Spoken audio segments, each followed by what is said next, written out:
Okay, in this short lecture, we're going to talk about some common real life GC examples. The most primary one is bullets and projectiles. When we say destroy on bullets, this may lead to GC later. Okay, now the problem with bullets and projectiles, excuse me, I'm a little bit tired after constant recording. I've been recording for 1 hour.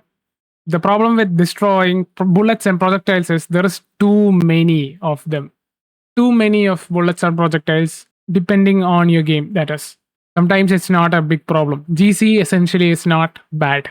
Okay, garbage spikes are not essentially bad. If they cause any problems in your performance, then it becomes bad for your game. Now, the thing with bullets and projectiles is there are so many of them in most games. So, this will lead to huge GC spikes.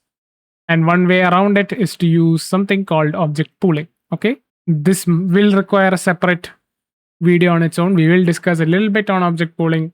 But yeah, if you have so many bullets and projectiles, instead of destroying them, you can reuse them. And then this will not cause any GC spikes.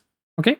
Another example is UI screens. When you're working with UI, you may spawn and destroy prefabs. Okay. Sometimes if you have lower RAM requirements, it might make sense to spawn things only when it's needed. So we might instantiate a panel or something like that when we need it. And then when we don't need it, we simply destroy the panel. This may lead to a lot of GC, especially if UI is a big part of your game. So you need to be considerate about your limitations and what you can actually do. These days, RAM requirements are not such a huge deal. Back in the days, it was. But if you have this form of working with UI, then this is a big concern because you may lead to GC later. A way to get around this is to use panel.setActive, which will activate and deactivate the game object based on your needs. So activating and deactivating will not cause GC. So you need to be worried about, like, would you prefer higher RAM usage over performance? That's completely up to you. Personally, RAM is a lot more cheaper these days. Panel is simply a reference. So it's just 8 bytes.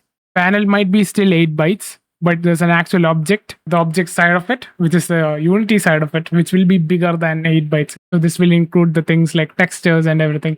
All of these things will be loaded even though they're not being used. So I hope it makes sense what I'm trying to say. It's a choice completely. And I personally prefer this one because RAM is a lot more available these days. If you're targeting mobile, then this is a consideration. Okay, in the next lecture, we'll talk about something called boxing, which is something that you need to look into when working with GC. But this is not that obvious.